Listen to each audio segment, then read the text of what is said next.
नमस्कार दोस्तों, स्वागत है आपका अपना ही यूट्यूब चैनल टुडे एग्जाम पर। दोस्तों, जैसा कि हम लोग एसएससी के विभिन्न एग्जाम हेतु जो 28 क्लास की सीरीज स्टार्ट किए थे, आज हम 28 में से क्लास नंबर 8 को देखेंगे। इससे पहले 7 क्लास प्रोवाइड करा दिया हूँ। साथ ही साथ जो भी बच्चे इस सीरीज की पीडीएफ खरीदे हैं उनको पीडीएफ दे दी गई है। आशा करते हैं कि आप वीडियो देखने के बाद पीडीएफ से रिविजन भी कर लिए होंगे। चलिए शुरू करते हैं आज का ये क्लास। हमारा जो क्लास है, एसएससी की कोई सा भी आपको एग्जाम देना है, चाहे तो आप सबसे छोटू एमटीएस देना है और सबसे बड़ा सीजीएल देना है, सभी के लिए रामबाण है।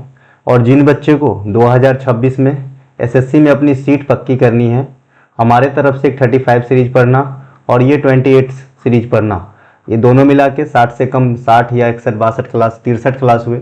इन 63 क्लास के साथ साथ एक मॉक टेस्ट लगाते रहना। इतनी में अगर तुम्हारा रिजल्ट नहीं होता है जीके जीएस में तो बताना, मैं यहीं रहूँगा। ठीक है, ये हवाबाजी नहीं, पूरे लाइब्रेरी पढ़ाने की जो है मैं विश्वास नहीं करता उसमें। मैं सिर्फ वही पढ़ाने में विश्वास करता हूँ जो तुम्हें एग्जाम हॉल में कंप्यूटर स्क्रीन के अंदर नजर आए।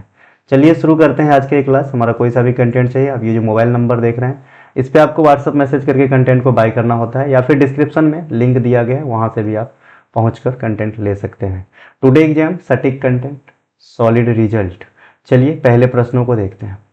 पहला प्रश्न है, एनबीएफसी कंपनियां के संदर्भ में निम्नलिखित कथनों पर विचार कीजिए।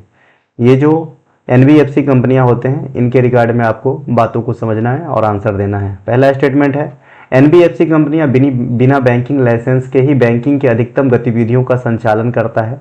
ये स्टेटमेंट अपने आप में सही है। इनके पास बैंकिंग लाइसेंस तो नहीं होता, लेकिन बैंकिंग के जैसा ही काम करता है कुछ रिस्ट्रिक्शन के साथ। ठीक है भाई, तो ये सही है। दूसरा स्टेटमेंट है, एनबीएफसी को मांग जमा डिमांड डिपॉजिट स्वीकार करने की अनुमति नहीं होती। ये भी स्टेटमेंट सही है। अपने आप में ये दोनों स्टेटमेंट सही है। कैसे सही है हम नीचे बात करेंगे।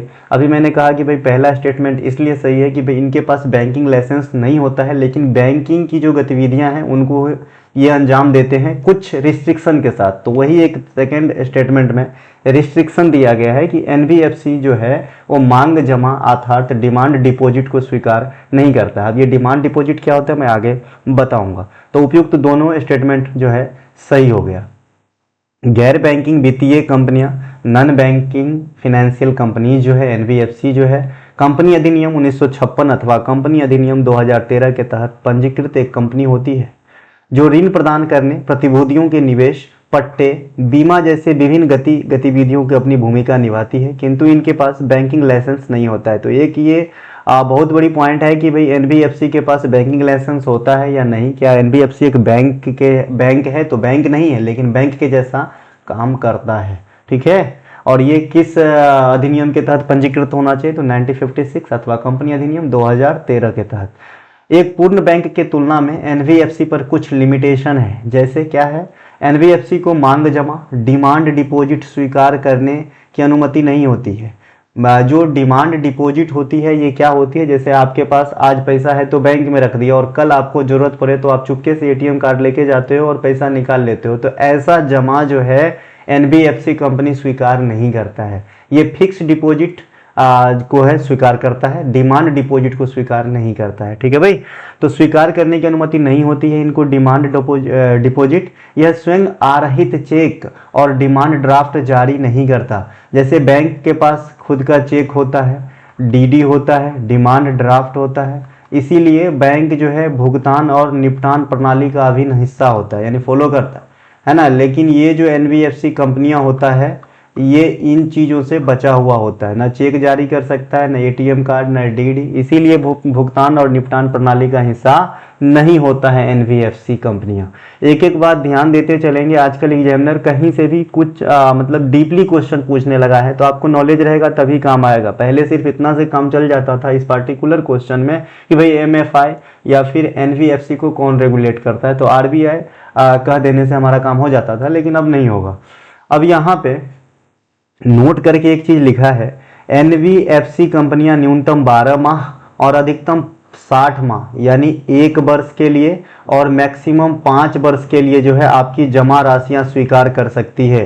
कौन सा जमा राशियां स्वीकार नहीं करेगा? ऊपर के स्टेटमेंट में दिया था, है ना। तो मांग जमा को ये स्वीकार नहीं करता है, मांग जमा को, है ना, ये स्वीकार नहीं करता है। डिमांड डिपॉजिट को यह स्वीकार नहीं करता है। तो ये कौन सा जमा स्वीकार करता है? तो ये फिक्स्ड डिपॉजिट और रिकरिंग डिपॉजिट को एक्सेप्ट करता है। ये फिक्स्ड डिपॉजिट क्या होता है? आपके एक करार होंगे इन कंपनियों के साथ कि भाई आपको 2 साल के लिए अपनी पैसा जमा करना है, इस बीच में आप अपने पैसा का जो है उपयोग नहीं कर सकते, यानी आप निकाल नहीं सकते कंपनी के पास जाके कि भाई हमारा पैसा दे दो, मुझे काम आ गया, ऐसा नहीं चलेगा। ये फिक्स्ड डिपॉजिट है, ठीक है। एक रिकरिंग डिपॉजिट क्या होता है कि ये हर महीना एक पार्टिकुलर डेट में आपको जमा करना होता है, जितने सालों के लिए आपका करार हुआ है उस पार्टिकुलर एनबीएफसी से, ठीक है भाई। लेकिन मांग डिपॉजिट ये स्वीकार नहीं करता, क्योंकि मांग डिपॉजिट का मतलब ही है जब आपके पैसा हुआ जमा कर दो, जब चाहिए आप निकाल लो। तो ऐसा काम ये कंपनियां नहीं करता है जैसे कि बैंक करता है, ठीक है मेरा भाई। नेक्स्ट, अब यहाँ पे नोट करके एक और पॉइंट लिखा है कि जरूरी नहीं है कि सभी एनबीएफसी कंपनियां जमा स्वीकार ही करें, ठीक है। जमा स्वीकार करने के आधार पर एनबीएफसी कंपनियां 2 प्रकार के होते हैं, एक वो जो जमा स्वीकार करेगा, एक वो जो जमा स्वीकार नहीं करेगा। और जमा स्वीकार करने वाली जो एनबीएफसी होगा वो किस प्रकार की जमा स्वीकार करेंगे? तो ओनली फिक्स्ड डिपॉजिट, एफडी और आरडी, ठीक है मेरे भाई। एनबीएफसी की एक अलग श्रेणी है एनबीएफसी एमएफआई। इसके लिए जो है कौन से कमेटी सुझाव दिया था, ऐसा क्वेश्चन आपके एग्जाम में आते हैं और आए भी हैं। तो ये है मालेगाम कमेटी। मालेगाम कमेटी ने एनबीएफसी कंपनी के एक अलग श्रेणी एनबीएफसी एमएफआई का सुझाव दिया था, ठीक है भाई। इनके अलावा यहाँ पे नोट करके एक चीज और मैं लिखा हूँ, हर गलती को बचाने के लिए तुम्हें नोट करके मैं हाईलाइट करता हूँ चीजों को, उन पे विशेष ध्यान देना। हर एमएफआई एक एनबीएफसी होती है, लेकिन हर एनबीएफसी एक एमएफआई नहीं होती है। ठीक उसी प्रकार से है सर कि हर जो है वित्त, हर धन विधेयक एक वित्त विधेयक है, लेकिन हर वित्त विधेयक एक धन विधेयक होगा ऐसा जरूरत नहीं है। तो ऐसे ही यहाँ पे हर एमएफआई, जो भी एमएफआई है वो एक एनबीएफसी होती है, लेकिन हर एनबीएफसी एक एमएफआई नहीं होती है, ठीक है। इनके कुछ अलग अलग कार्य है उनके अनुसार। इनके अलावा एनबीएफसी का कभी कभी फुल फॉर्म भी पूछ लेता है छोटे छोटे एग्जाम में, तो नॉन बैंकिंग फाइनेंशियल कंपनी होती है। और ये एमएफआई का क्या होता है full form? Micro finance institution. दोनों को भारतीय रिजर्व बैंक के द्वारा रेगुलेट किया जाता है, नियंत्रण में रखा जाता है, ठीक है।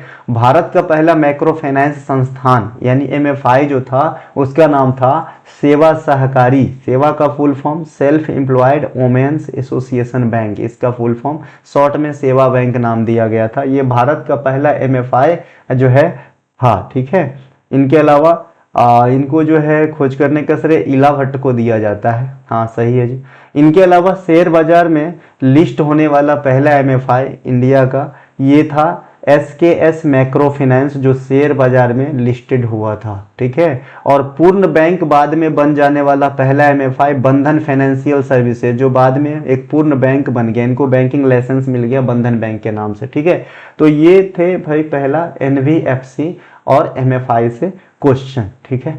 नेक्स्ट क्वेश्चन है हमारा निर्यात संवर्धन mission, export promotion mission, EPM जिसे शॉर्ट में कहेंगे, के रिगार्ड में आपको कथनों पर विचार करना है। पहला स्टेटमेंट है निर्यात संवर्धन मिशन का कार्यान्वयन निकाय विदेश व्यापार महानिदेशालय डीजीएफटी के माध्यम से किया जाता है। ये बिल्कुल सही है। डीजीएफटी जो व्यापार मंत्रालय के अंतर्गत एक इंस्टीट्यूट है, तो इनके माध्यम से ही इनको अंजाम दिया जाता है, ठीक है। तो ये सही है पहला स्टेटमेंट। दूसरा स्टेटमेंट है वित्तीय वर्ष 2024-25 में निर्यात रिपोर्ट के अनुसार सबसे अधिक निर्यातक राज्य महाराष्ट्र है। ये गलत है।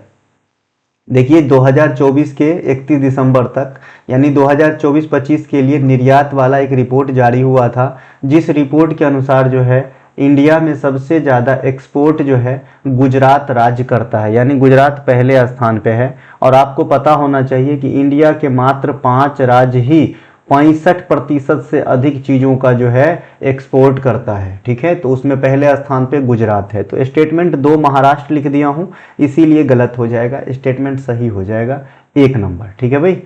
तो आइए अब इसके बारे में और जानते हैं।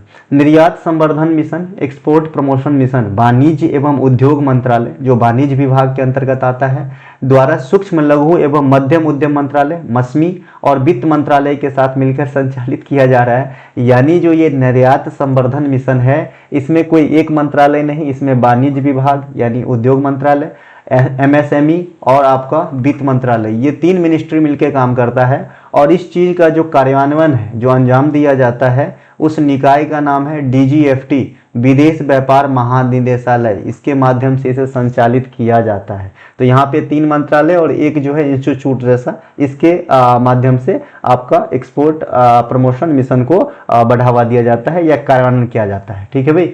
ईपीएम एक 6 वर्षीय प्लान है। ये जो मिशन है, ये जो कार्यक्रम है, इसे 6 वर्षों के लिए डिजाइन किया गया है। ठीक है। ये वित्तीय वर्ष 2025-26 से लेके 2030-31 तक जो है 25,060 करोड़ रुपए के खर्चों के साथ जो है इसको संचालित किया जा रहा है। ठीक है। इनके अलावा फरवरी 2026 को वाणिज्य एवं उद्योग मंत्री जो पीयूष गोयल हैं ने निर्यात संवर्धन मिशन ईपीएम के तहत 7 नए हस्तक्षेप उपायों की शुरुआत की है। ये करंट सेक्शन से क्वेश्चन पूछे जाएंगे कि भाई पीयूष गोयल ने कितने नए प्रकार के जो है चीज़ों को ईपीएम के तहत लॉन्च किया है फरवरी 2026 में, तो आप कहेंगे 7 प्रकार के। ठीक है ना।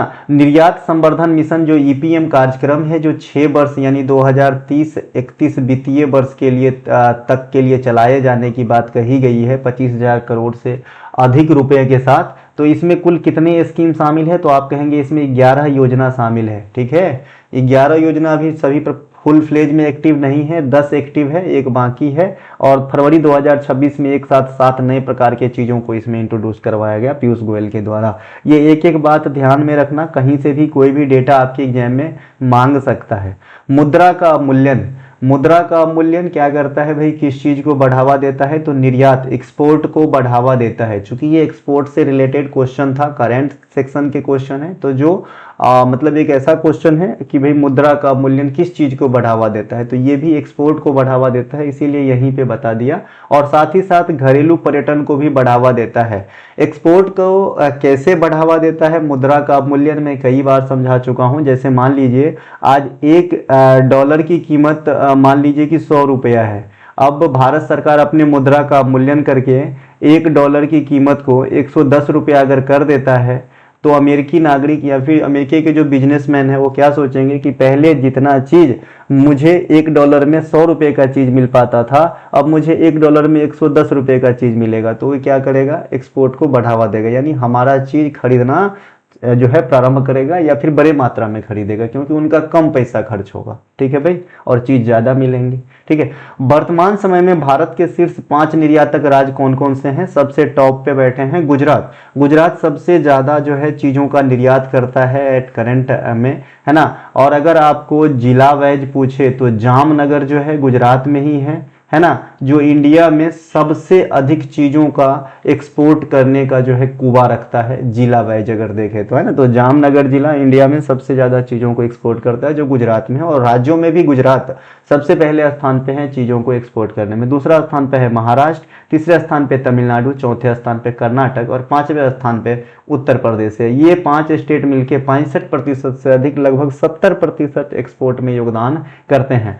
हाँ, लेकिन अगर आपसे सिर्फ मसाला का एक्सपोर्ट कहे पार्टिकुलर, तो फिर चीज़ें बदल जाएगा। ये समग्र एक्सपोर्ट के बारे में हम बात कर रहे हैं यहाँ पे। ठीक है। वर्तमान में भारत के विदेश व्यापार महानिदेशक director general of foreign trade DGFT Lav Agarwal ji हैं, जिसकी नियुक्ति दिसंबर 2025 में किया गया था। ये भी एक इम्पोर्टेंट पोस्ट है और बहुत नज़दीक की करंट अफेयर है जो आपके एग्जाम में आ जाएंगे। ठीक है। नेक्स्ट क्वेश्चन है हमारा, गुप्तकालीन व्यवस्था के संदर्भ में निम्नलिखित कथनों पर विचार कीजिए। गुप्त काल में जो व्यवस्था था, जो सिस्टम था, उनके अनुसार आपको स्टेटमेंट को पढ़ना है। पहला स्टेटमेंट है, गुप्त साम्राज्य में जिला स्तर के प्रशासन के प्रमुख विषयपति होते थे। ये सही है। जिला स्तर पे जो प्रमुख अधिकारी होते थे उसे विषयपति कहा जाता था। दूसरा स्टेटमेंट है, चंद्रगुप्त द्वितीय जिसे विक्रमादित्य कहा जाता है, जिसके काल में फहियान भारत आया था चाइना से, है ना, ने शकों पर विजय प्राप्त करने के बाद बड़े पैमाने पे चांदी के सिक्के जारी किए थे। ये पार्टिकुलर चंद्रगुप्त द्वितीय के बारे में बात कर रहे हैं कि जब शक को पराजित इन्होंने किया तो जो है चांदी का सिक्का बहुत बड़े पैमाने पर ढलवाया। तो ये दोनों के दोनों स्टेटमेंट अपने आप में सही हो जाएगा। आइए कुछ और जानते हैं गुप्त साम्राज्य के बारे में। सबसे पहले सिक्का से संबंधित स्टेटमेंट हमने डाला है, तो गुप्त काल में सिक्का से संबंधित बातों को समझते हैं। गुप्त काल में सोने के सिक्कों को मुख्य रूप से दिनार कहा जाता है, जो आज भी कई इस्लाम कंट्री में मुख्य मुद्रा का जो है करेंसी का नाम दिनार होता है। और चांदी के सिक्कों को उस समय रूपक कहा जाता था। तो ये दोनों सिक्का का नाम याद रखिएगा, ये गुप्तकालीन सिक्के हैं। समुद्रगुप्त, जिसे कविराज भी कहा गया है प्रयाग प्रशस्ति अभिलेख के अंदर, जिसका लिखने का काम जो है हरिसेन ने किया था। तो समुद्रगुप्त जो गुप्तकालीन राजा हुए, इन्हें भारत का नेपोलियन भी कहा जाता है ना। और भारत का नेपोलियन जो कहे थे, यानी नेपोलियन कहकर जो समुद्रगुप्त को संबोधित किए थे, उनका नाम था विसेंट आर्थर स्मिथ। तो इन्हें भी ध्यान रखेंगे। ये ब्रिटिश इतिहासकार थे, इन्होंने समुद्रगुप्त को आर्थर मतलब नेपोलियन से तुलना किया है। समुद्रगुप्त के दरबारी कवि कौन थे? हरिसेन। हरिसेन की रचना में जो है, जो अमर हैं, काफी बार आपके एग्जाम में पूछे जाते हैं। तो एक तो प्रयाग प्रशस्ति है, जिसमें समुद्रगुप्त की बड़ाई किए हैं इन्होंने। और दूसरा जो है बृहत कथा कोश। बृहत कथा कोश एक लेख है जो समुद्रगुप्त के द्वारा लिखा गया है। और तीसरा एक है अष्टाहिकी कथा, अष्टाहिका कथा। ठीक है, तो ये तीनों जो है लेख, ये आपके समुद्रगुप्त के दरबारी कवि हरिसेन के द्वारा लिखा गया है।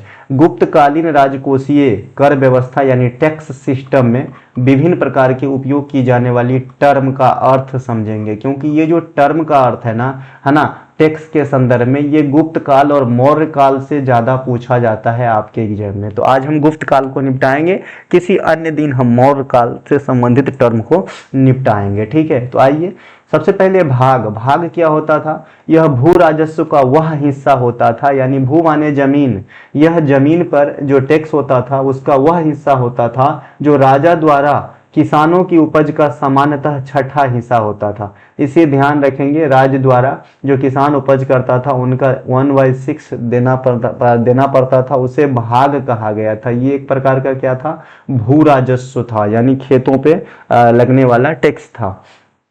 हिरण्य, यह नगद या वस्तु के रूप में वसूला जाने वाला एक प्रकार का टैक्स था। जहां भी कर है ना, कर को अंग्रेजी में अपन टैक्स, तो टैक्स ज्यादा समझ में आएगा। कर मतलब करना, डू वाला करना भी आप समझ सकते हैं, तो इसीलिए दिक्कत हो जाएगा। कर का मतलब टैक्स है ना। यह नगद या वस्तु के रूप में वसूला जाने वाला टैक्स था, जिसे किसान राज्य को मुद्रा के रूप में चुकाते थे। ये मुद्रा के रूप में था, है ना। ये जो है पहला जो है ये भी भू राजस्व है। नीचे वाला जो है ये भी किसान से ही हिरण्य लिया जाता था।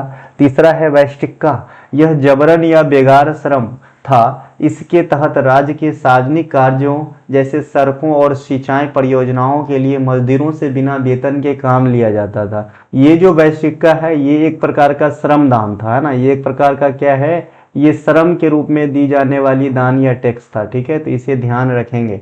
उदग्र और ऊपरी कर, उद्रंग एक अस्थायी कृषकों पर लगाया जाने वाला भूमि कर था। ये भी एक प्रकार का भूमि कर था, जबकि ऊपरी कर संभवतः अस्थायी किसानों या अतिरिक्त कर के रूप में वसूला जाता था। जो परमानेंट कृषक थे, है ना, जिनका मुख्य पेशा था, उन पे उद्रंग लगाया जाता था। और जो अस्थायी किसान हुआ करता था उन पे ऊपरी कर नामक टैक्स लगाया जाता था। क्लिप्त या क्लित भी कहा जाता है इसे। ये बिक्री कर, सीमा शुल्क या राज्य द्वारा छपे हुए खजाने पर वसूले जाने वाली अतिरिक्त कर से संबंधित थे, है ना। यह आपातकालीन युद्ध के समय राजा द्वारा प्रजा से मांगा जाने वाला अतिरिक्त कर था। तो ये जो है एक प्रणाली, ये सब ध्यान रखेंगे, है ना। ये टर्म ध्यान रखना है। ये सब टैक्स सिस्टम में गुप्त काल में चलता था और इनके अलग अलग मीनिंग्स हैं जो आपके एग्जाम में आते हैं और हाल फिलहाल आए भी। हलीदंड, यह वो एक प्रकार का कर था जो किसानों द्वारा उपयोग किए जाने वाले प्रत्येक हल पर लगाया जाता था। जिसके पास जितना ज्यादा हल, वो उतना ज्यादा हलीदंड चुकाएंगे।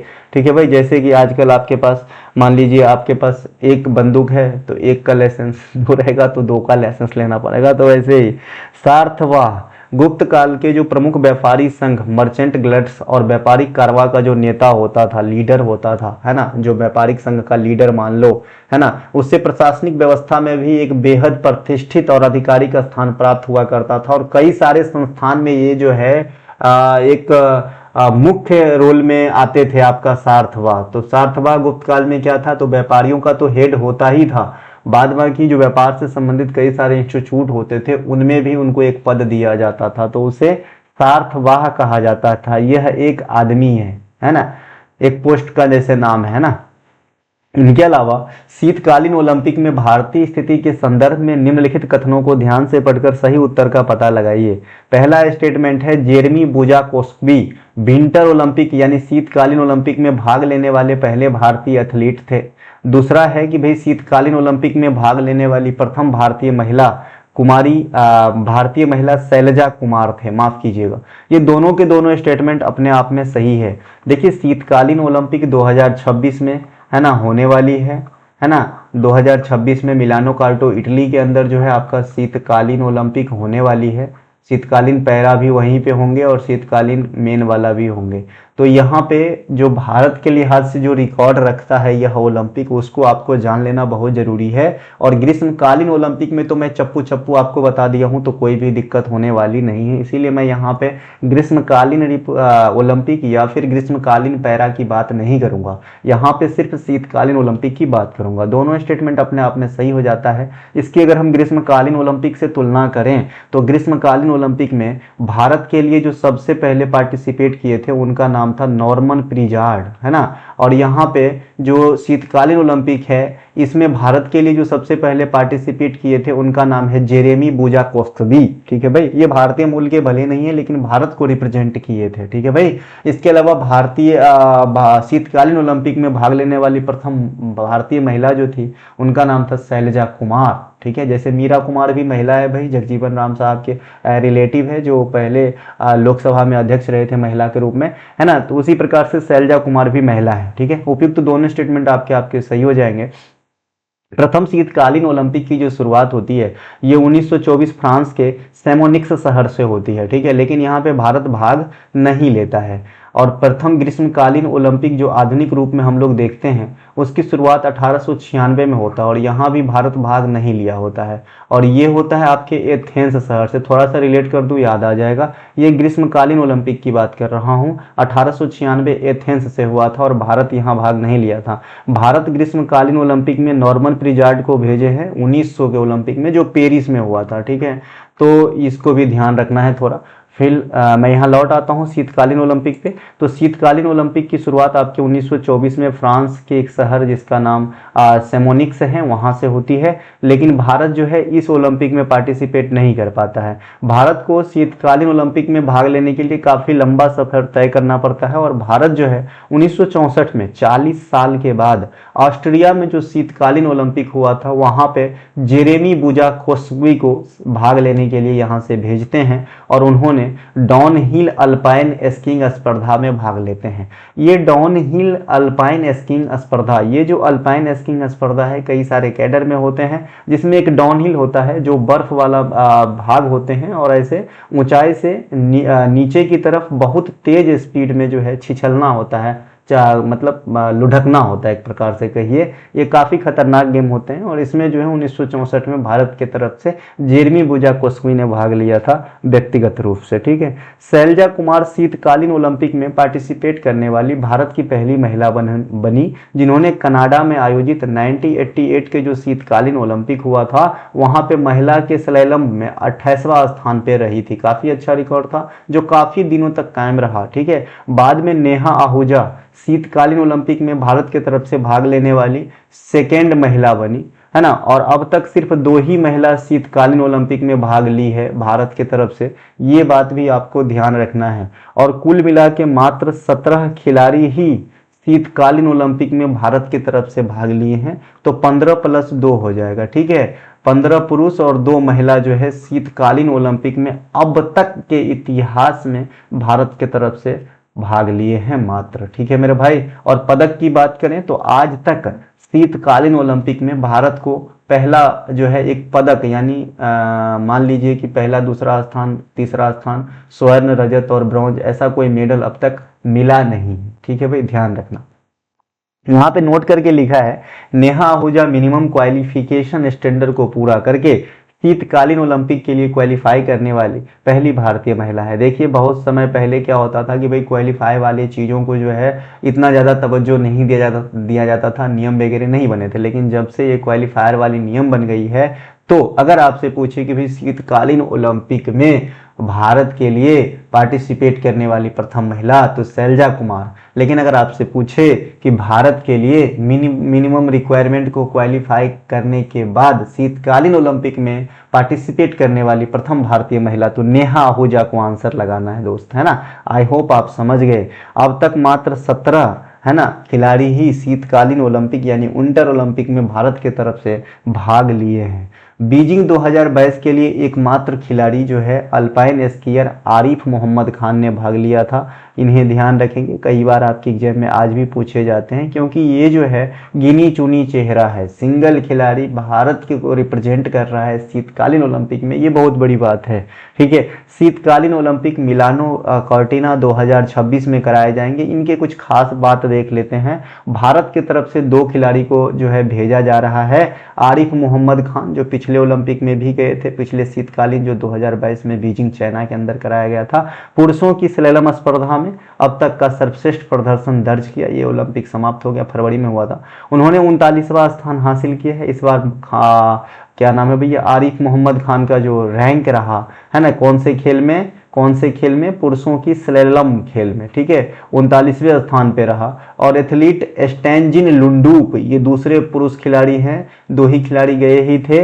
ये 10 metre interval start freestyle cross country skiing स्पर्धा में भाग लेकर के 104वें स्थान पे रही हैं। तो इन दोनों का पोजीशन भी ध्यान रखना, इसी को ही पदक समझिए, क्योंकि पदक तो मिला नहीं, स्वर्ण या रजत या ब्रॉन्ज। तो इनके जो क्रम है किसी खेल में कितने क्रमांक पे आया, यही आप याद रखिएगा। यहाँ से भी क्वेश्चन आते हैं, और ये दोनों चेहरा जरूर याद रखिए। यही दोनों जो है शीतकालीन ओलंपिक 2026 में भारत का प्रतिनिधित्व किया है।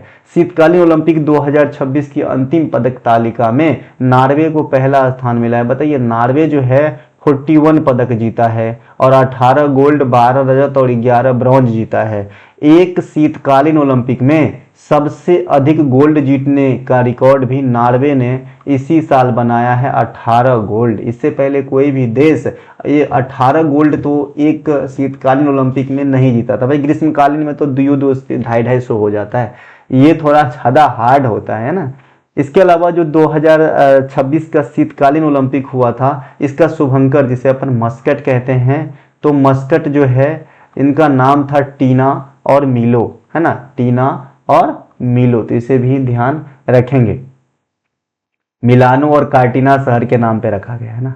इनके अलावा 2026 शीतकालीन पैरा ओलंपिक में चीन ने कुल 44 पदकों के साथ प्रथम स्थान पर रहा, और हम जो है शीतकालीन पैरा में पार्टिसिपेट अब तक करना स्टार्ट नहीं किए हैं, इसीलिए इंडिया के लिहाज से यहाँ कुछ भी नहीं बताना है। नेक्स्ट, विभिन्न खेलों के शब्दावली के संदर्भ में निम्नलिखित में कौन सा कथन सत्य है। फुटबॉल खेल शब्दावली में शब्द गोल्ड या गलत का अर्थ होता है कि फुटबॉलर एक ही मैच में 4 से अधिक गोल किया हो। जरूरी नहीं है कि हर अगले मिनट गोल हो सकता है कि पहला गोल 5 मिनट में, दूसरा गोल 15 मिनट में, तीसरा गोल 80 मिनट में, और चौथा गोल 90 मिनट का जो खेल होता है तो आखिरी मिनट में किया हो, ब्लैंकेट के जैसा, ठीक है भाई, तो भी उसे गलत कहा जाएगा। यानी एक पार्टिकुलर मैच में अगर 4 गोल से अधिक करता है, माफ कीजिए 4 से अधिक होगा तो कम से कम 5 गोल करना पड़ेगा इनको, तभी जो है गलत की संज्ञा में आएगा। तो पहला स्टेटमेंट सही है, 4 से अलग कर रहा है, वैसे गलत 5 पे होता है, तो मिला जुला के वही बात है, 4 से अधिक मतलब 5। आधा गोल तो कोई करेगा नहीं भाई, पूरा ही करेगा, है ना। कथन 2 है कि जो अल्बाट्रोस है, गोल्फ की खेल में वह स्थिति है जब गोल्फर एक ही पार में गेंद को होल में डाल देता है। नहीं, ये गलत है। अल्बाट्रोस जो है ऐसा नहीं होता है कि गोल्फर जो है टी से खेलना स्टार्ट किया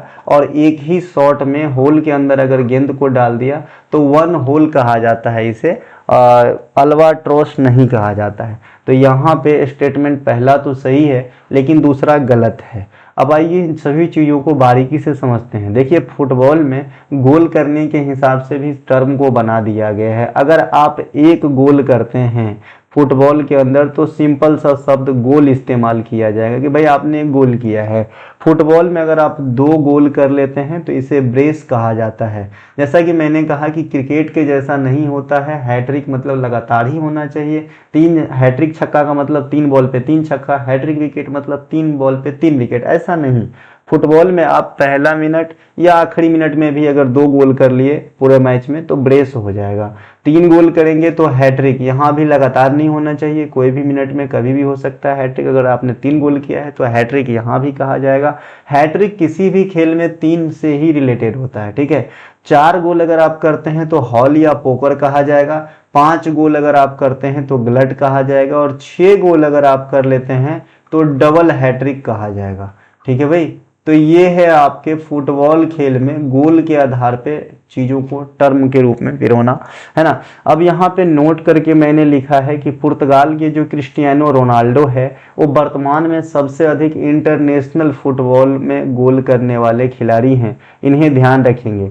भारत के जो सुनील छेत्री हैं ये 4थे सबसे अधिक इंटरनेशनल गोल करने वाले बहुमूल्य हीरा है। लेकिन आपको पता होगा कि इंडिया में सिर्फ क्रिकेट को ही जो है खेल माना जाता है, बाद बाकी को उतनी ज़्यादा वैल्यू नहीं दिया जाता है। इनके अलावा फीफा विश्व कप 2026 अमेरिका, कनाडा, मैक्सिको में आयोजित किया गया, मतलब जाएगा, अभी हुआ नहीं है, होगा। फीफा वाला जो है फुटबॉल से संबंधित फीफा करवाता है बड़े बड़े प्रतियोगिता। तो जो फीफा का मेन विश्व कप 2026 में होना है ये 3 जगह पे, अमेरिका और बगल पड़ोसी कनाडा और मैक्सिको में कराए जाएंगे कंबाइंड रूप से, इसे ध्यान रखेंगे, ठीक है भाई। Follow on test cricket, follow on शब्द आपने सुना भी होगा, लेकिन जो टेस्ट क्रिकेट से कम इंटरेस्ट रखता है उनके लिए जानना जरूरी है। फॉलो ऑन क्या होता है कि टेस्ट क्रिकेट में मैच में पहली पारी में बहुत पीछे रहने वाली टीम को, मान लीजिए कि एक टीम ने 500 रन बनाया, है ना, दूसरे टीम इसके जवाब में उतरा और 134 रन पे ऑल आउट हो गया, तो ये जो 500 वाला पहले पारी में बनाने वाला एक टीम है, इन्होंने सोचा कि इसे भाई फिर से बैटिंग करने के लिए आमंत्रित करो, ठीक है। तो दूसरी पारी तुरंत शुरू करने, मतलब पहले पारी में बहुत पीछे रह गया और फिर से जो पारी शुरू किया, ऐसी चीज को फॉलो ऑन कहा जाता है। और अगर तब भी वो यहाँ तक नहीं पहुंच पाता है तो ऐसे केस में कहा जाता है कि फॉलो ऑन भी नहीं बचा पाया, ठीक है। तो ये टेस्ट क्रिकेट में इस्तेमाल होने वाली एक प्रकार का टर्म है। गुगली क्या होता है क्रिकेट में? गुगली जो है जब गेंद स्पिन होकर के टप्पा खाने के बाद दिशा बदल लेता है। आपने लगान पिक्चर में कचरा का बॉल जरूर देखा होगा। कचरा एक कैरेक्टर का नाम होता है लगान पिक्चर में, है ना। उनका बॉल यहाँ पे पटकेगा फिर इस डायरेक्शन में ऐसे टेढ़ा हो जाता था, तो इसे गुगली कहा जाता है, ठीक है भाई, है ना। ड्रिबल क्या होता है? फुटबॉल में गेंद को अपने नियंत्रण में रखते हुए आगे बढ़ना, इसे हम ड्रिबल कहते हैं, ड्रिबल, है ना। पेनल्टी किक क्या होता है? फुटबॉल में ही होता है पेनल्टी किक, की गोल पोस्ट के सामने फॉल होने पर दिया गया जो सीधा शॉट होता है उसे हम पेनल्टी किक कहते हैं, ठीक है। गोल पोस्ट के सामने फॉल होने पर दिया गया सीधा शॉट पेनल्टी किक कहलाता है। पेनल्टी कॉर्नर ये हॉकी खेल से संबंधित है।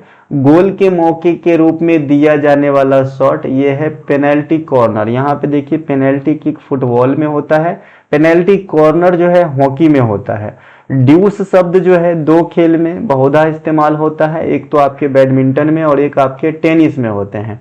ड्यूस का मतलब होता है जब दोनों पक्ष का स्कोर बराबर हो। यहाँ पे एग्जाम्पल के लिए मैंने 40-40 लिख दिया है, मान लीजिए 5-5 स्कोर है तो ऐसी स्थिति को भी ड्यूस कहा जाएगा।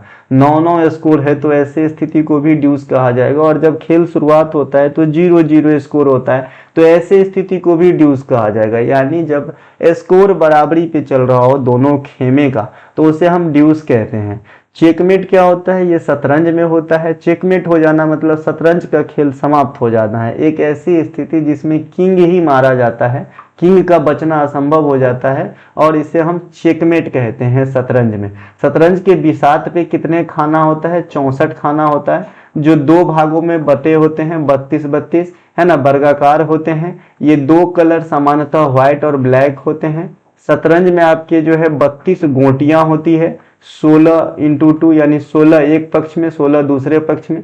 ये 16 गोटियों का अगर आप करेंगे तो 8 गो प्यादा होता है, 1 गो राजा होता है, 1 गो रानी होता है, 2 गो ऊंट होता है, 2 गो घोड़ा होता है और 2 गो हाथी होता है। 2 2 4 2 6 2 8 8 16 यानी 16 गोटी एक पक्ष को, इतने ही गोटी दूसरे पक्ष को होता है। और इस प्रकार से टोटल 32 गोटी, 64 घर, इस प्रकार से शतरंज की जो है ये होते हैं ना। थोड़ा सा 1 सेकेंड हल्ला कर रहा था इसके लिए रुक गया था। चलिए यहाँ पे शतरंज का बता रहा था। शतरंज में जो है जैसा कि मैंने कहा 8 प्यादा होते हैं, पॉन, 1 किंग 1 क्वीन, है ना। 1 किंग होता है, 1 क्वीन होता है और ये 2 हाथी घोड़ा और ऊंट होता है। हाथी घोड़ा ऊंट के लिए यहाँ पे अलग अलग शब्दों का इस्तेमाल किया जाता है। जैसे ऊंट के लिए जो है शतरंज में बिशप शब्द का इस्तेमाल किया जाता है और ऊंट हमेशा जो है क्रॉस में चलने का काम करता है ना। ऊंट कैसा चलता है? क्रॉस चलता है। घोड़ा के लिए शतरंज में जो है नाइट शब्द का इस्तेमाल किया जाता है, कलकत्ता नाइट राइडर्स वाला, KINAGHT, योद्धा वाला नाइट, है ना। नाइट शब्द का इस्तेमाल किया जाता है घोड़ा के लिए। और घोड़ा जो है हमेशा L शेप में चलने का काम करता है। L शेप मतलब 2 घर आगे या पीछे चलेगा और फिर 1 घर बाएं या दाएं मुड़ेगा। तो कैसे भी अगर आप इसको चलाएं तो ये L के जैसा कहीं से कहीं देखेंगे तो ये L के जैसा आपको नजर आएगा। मान लीजिए ये एक घर है, ये एक घर है और यहाँ एक घर है, तो घोड़ा यहाँ से यहाँ 2 घर आए और फिर ऐसे बाएं या दाएं कैसे भी चल सकता है। मान लीजिए ऐसे तो भी L, इधर भी चलता तो भी L, तो घोड़ा हमेशा L के शेप में चलता है। यहाँ से काफ़ी क्वेश्चन आपके एग्जाम में आता है। जो हाथी होता है ना वो प्लस शेप में चलता है, जिसे रुक कहा जाता है शतरंज के भाषा में। तो ये सब कुछ एक बातें आपको ध्यान रखना है शतरंज के रिगार्ड में। मैंने शतरंज पे एक छोटा सा वीडियो बनाया था जी, 26 या 22 मिनट का, बहुत दिन पहले, आपके टॉपिक बैच में मिलेंगे, देख लीजिएगा। अच्छा, टुडे गेम आपको कोई भी कंटेंट लेने पे जो है 35 से अधिक टॉपिक का एक शॉर्ट नोट प्रोवाइड कराता है जो आपके काफ़ी काम के होते हैं। और जो मैंने टॉपिक बैच में पढ़ा दिया वो मैं क्लास में नहीं पढ़ाता हूँ, ठीक है मेरे भाई। इसके अलावा स्टेलमेट, शतरंज में खेल का वह परिणाम जिसमें खिलाड़ी के पास कोई वैध चाल ही नहीं होता तो खेल ऐसी स्थिति में ड्रॉ हो जाता है, उसे स्टेलमेट कहा जाता है। शतरंज में एक शब्द होते हैं गैम्बिट। शतरंज के शुरुआत में जीतने की रणनीति के लिए खुद को कुर्बान कर देना, अपने मोहरों का बलिदान दे देना, एक प्रकार का लालच होता है ये गैम्बिट, है ना। तो ये कुछ शतरंज का जो है आपका टर्म है जिसको आपको याद रखना है। बाद बाकी शतरंज के बारे में बता दिया। इंडिया का पहला ग्रैंड मास्टर शब्द जो है शतरंज से जुड़ा है। पहला ग्रैंड मास्टर विश्वनाथ आनंद जी थे, उन्हें भी ध्यान रखेंगे, ठीक है मेरे भाई। इनके अलावा विजया लक्ष्मी प्रथम महिला ग्रैंड मास्टर थी इंडिया की। नॉकआउट मामला जो है ये मुक्केबाजी या पहलवानी में जो है आपका टर्म यूज होता है, नॉकआउट, है ना। और एक नॉकआउट होता है भाई जब क्रिकेट का कोई सीरीज बहुत निर्णायक मोड पे आ गया हो कि भाई 10 टीम में अब 5 ही बचा है, तो उसे भी नॉकआउट मुकाबला कहा जाता है। लेकिन जो ये पार्टिकुलर टर्म है, ये वर्ड है, ये मुक्केबाजी और पहलवान में जो है इस्तेमाल किया जाता है कि जब मुक्केबाजी और पहलवानी में एक खिलाड़ी को पछाड़ दिया जाता है और एक निश्चित समय तक जब तक वो सीटी बजाता रहता है या फिर एक लिमिट टाइम होता है, उतने समय में अगर वो उठ के खड़ा नहीं हो पाता या फिर से एक्टिव नहीं हो पाता तो इसे नॉकआउट कहा जाता है। बोगी, गोल्फ में किसी होल के लिए निर्धारित मानक स्कोर से एक शॉट अधिक लेना, उसे बोगी कहा जाता है। मान लीजिए कि भाई एक स्टैंडर्ड फिक्स है कि भाई आपको 10 शॉट में जो है बॉल को होल में डालना है, ठीक है, और आपने 11 शॉट लिया है, तो ऐसे कंडीशन में इसे बोगी कहा जाता है। कैडी एक वो पर्सन होता है जो गोल्फर को असिस्ट करता है चीज़ों को समझाने में, बताने में, और उनका कुछ सामान होता है वो कैरी करने में। यानी ये गोल्फ खेल नहीं रहा होता है, बस जो गोल्फ खेल रहा होता है उसको इंस्ट्रक्शन देने के लिए, है ना, एक आदमी होता है जिसे कैडी कहा जाता है, ठीक है भाई। इनके अलावा कॉक्सवेन या कॉक्स शॉट में कहते हैं, यह वह व्यक्ति होता है जो नौकायान होता है ना, यानी नाव का प्रतियोगिता होता है या रोइंग होता है, उसमें नाव के पीछे बैठा रहता है और इसका मुख्य काम होता है सही दिशा, सही जानकारी नाविकों को प्रोवाइड करना। लेकिन ये नाव के चप्पू नहीं चला रहे होते हैं, ध्यान रखना, ये भी जो है कैडी के जैसा ही है, लेकिन ये नौकायान में है। और कैडी जो है गोल्फ खेल में होता है, एक इंस्ट्रक्शन देने वाला और चीज़ों को कैरी करने वाला जो गोल्फर को असिस्ट करता है। कॉक्सविन जो है नाविकों को यानी नाव खेलने वाले जो खिलाड़ी होते हैं उनको असिस्ट करने के लिए है, सही दिशा कैसे चलाओ, फास्ट चलाओ, ये बताने के लिए होता है। और इनके हाथ में नाव का गति कंट्रोल नहीं होता है ना, नियंत्रित करता है लेकिन हाथ में चप्पू नहीं होता, यानी नाव चला नहीं रहा होता, ध्यान रखना। इनके अलावा बर्डी, ईगल, अल्ट्रावास, अल्बाट्रॉस, माफ कीजिए, ये तीनों के तीनों शब्द जो हैं आपके गोल्फ में इस्तेमाल होता है और इसे वीवीआई करके रखेंगे। आजकल इसके मीनिंग पूछने जाने लगे हैं, इसीलिए मैंने सभी टर्म का मीनिंग बताना स्टार्ट किया। पहले का जमाना क्या था भाई, ये वर्ड किस खेल से जुड़ा हुआ है, बस इतने से काम चल जा रहा था। Leg bye, yorker, googly, no spin, chinaman, cricket में इतना हो गया तो हो गया, लेकिन आजकल काम नहीं चलता है, आजकल आपको चीज़ों को समझना होता है, ठीक है। ये बर्डी, ईगल, अल्बाट्रॉस गोल्फ में निर्धारित मानक पार, जैसा कि मैंने अभी कहा कि मान लीजिए भाई एक स्टैंडर्ड गोल्फ प्रतियोगिता में 10 पार में जो है होल में डालना ऐसा सेट हुआ है, फिक्स हुआ है, ठीक है भाई। पार मतलब शॉट से समझिए, शॉट मतलब जितने बार जो है वो टोंगेगा बॉल को, ठीक है। लेकिन मान लीजिए 10 के जगह कोई जो है 9 में होल में डाल दिया, कोई जो है 8 में यानी 2 कम में होल में डाल दिया, कोई जो है 3 कम यानी 7 ही शॉट में होल में डाल दिया। तो ऐसे की स्थिति में जब स्टैंडर्ड मानक पार से 1 पार कम लेता है तो इसे बर्डी कहा जाता है। 2 पार कम में ही होल में डाल देता है तो ईगल कहा जाता है। और अगर 3 पार कम में ही होल में डाल देता है गोल्फर बॉल को तो उसे अल्बाट्रॉस कहा जाता है। और जैसा कि मैंने कहा कि 10 की जगह अगर 11 बार शॉट खेलता है यानी 1 शॉट ज़्यादा लेता है तो उसे बोगी कहा जाता है, ठीक है मेरे भाई। इसके अलावा होल इन वन, जब कोई गोल्फर भाई पहले ही प्रयास में, पहले ही पार में सीधे बॉल को होल में डाल देता है, जो बहुत रेयर होता है, तो उसे होल इन वन कहा जाता है गोल्फ खेल में, इसे ध्यान रखेंगे। गोल्फ खेल में टी क्या होता है ये भी पूछा जाता है। जब गोल्फ स्टार्ट होता है तो बॉल जमीन पर नहीं होता है, जमीन से थोड़ा उठा हुआ होता है, वहाँ पे एक स्टैंड होता है, इसमें बॉल रखी होती है और यहाँ से खिलाड़ियों को स्टिक के सहारे इसे मारना होता है। तो ये वाला जो जगह है जहाँ पे बॉल को उठाए जाने के लिए स्टैंड रखी है, इसे ही टी कहा जाता है गोल्फ के खेल में, इसे ध्यान रखेंगे। ये पहले बता चुका था इसीलिए मैं यहाँ पे नहीं बताया है, सिर्फ मौखिक रूप से बताया है। नेक्स्ट प्रश्न है, विद्युत उपकरणों के संदर्भ में निम्नलिखित कथन कौन सा कथन सत्य है। पहला स्टेटमेंट है, ट्रांसफार्मर का उपयोग आवृत्ति फ्रीक्वेंसी बदलकर एसी वोल्टेज को बढ़ाने, स्टेप अप और कम करने, स्टेप डाउन के लिए किया जाता है। जी नहीं, अगर आप ट्रांसफार्मर का इस्तेमाल कर रहे हैं तो वोल्टेज का जो फ्रीक्वेंसी है, जो तरंग है, वो नहीं बदलता है, एज इट इज रहता है। बस ट्रांसफार्मर का काम है कि भाई 230 वोल्ट लेकर के 110 वोल्ट बनाना, या फिर 110 वोल्ट लेकर के 230 वोल्ट बनाना, या फिर कोई एक फिक्स वोल्ट बनाना। मान लीजिए कि भाई 230 से 250 तक एक लिमिट का ट्रांसफार्मर है और एक कांस्टेंट वोल्टेज प्रोवाइड करेगा 220, है ना। तो ट्रांसफार्मर 3 प्रकार के होते हैं। एक स्टेप अप होता है जिसमें आपको कम इनपुट लेके अधिक आउटपुट देता है। एक आपका स्टेप डाउन होता है जो अधिक इनपुट लेके कम आउटपुट देता है। और एक फिक्स्ड ट्रांसफार्मर होता है जिसे अपन एवीआर भी कहते हैं, एवरेज वोल्टेज एवीआर, हाँ एवीआर भी कहते हैं उसको, एवरेज ही होता है एवीआर का, ठीक है भाई। एक फिक्स ट्रांसफार्मर भी होता है जो भाई इनपुट के रूप में कम ज़्यादा तो हो सकता है लेकिन आउटपुट हमेशा फिक्स देता है, ठीक है भाई। तो ये ध्यान रखेंगे। तो पहला स्टेटमेंट क्यों गलत है, क्योंकि यहाँ पे लिख दिया हूँ मैं कि फ्रीक्वेंसी बदलकर, फ्रीक्वेंसी बदलता नहीं है इसमें, तो इसीलिए पहला स्टेटमेंट रॉन्ग हो गया। दूसरा है इलेक्ट्रिक जनरेटर डायनेमो, है ना, फैराडे के विद्युत चुंबकीय प्रेरण के नियम पे कार्य करता है, तो दूसरा स्टेटमेंट आपका सही है। पहला रॉन्ग क्यों है ये बता दिया कि भाई फ्रीक्वेंसी नहीं बदलती है। इलेक्ट्रिक जनरेटर डायनेमो यह यांत्रिक ऊर्जा को विद्युत ऊर्जा में बदलता है जो फैराडे के विद्युत चुंबकीय प्रेरण के नियम और फ्लेमिंग के दाएं हाथ के नियम पर कार्य करता है ना। आपने देखा होगा जनरेटर डायनेमो वगैरह गांव में, है ना। पहले साइकिल में लोग लगा के चलते थे जब इतनी ज़्यादा मोटरसाइकिल नहीं था लोगों के पास।